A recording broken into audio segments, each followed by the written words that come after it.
Hi అండి. ఈరోజు restaurant స్టైల్లో ఫ్రాన్స్ ఫ్రై అయితే చేసేద్దాము.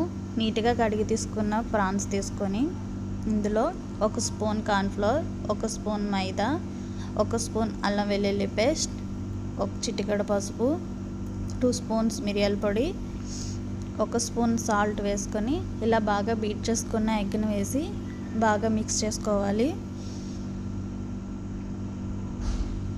ఇలా బాగా మిక్స్ చేసుకొని ఒక 15 మినిట్స్ పక్కన పెట్టుకొని ఇలా బాగా వేడిగా కాగిన ఆయిల్లో ఒకటి వేసి బాగా క్రిస్పీగా అయితే వేయించుకోవాలి.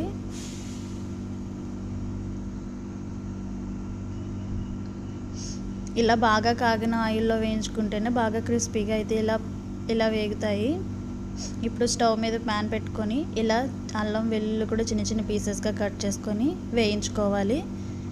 ఇలా అల్లం వెల్లుల్లి వేగిన తర్వాత ఆనియన్స్ని షేప్లో కట్ చేసుకొని ఇవి కూడా వేయించాలి. ఇప్పుడు గ్రీన్ చిల్లీని చిన్న చిన్న పీసెస్గా కట్ చేసుకొని బాగా వేయించుకోవాలి. ఇలా వేగిన తర్వాత 2 spoons tomato sauce, 1 spoon red chilli, 1 spoon soya sauce కూడా వేసుకొని బాగా మిక్స్ చేసుకోవాలి. కొద్దిగా వాటర్ వేసుకొని ఇలా దగ్గరికి అయ్యేంత వరకు వేయించుకున్నాక మనం ముందుగానే వేయించుకున్న ప్రాన్స్ తీసుకొని ఇందులో వేసి బాగా అయితే మిక్స్ చేయాలి. ఇలా బాగా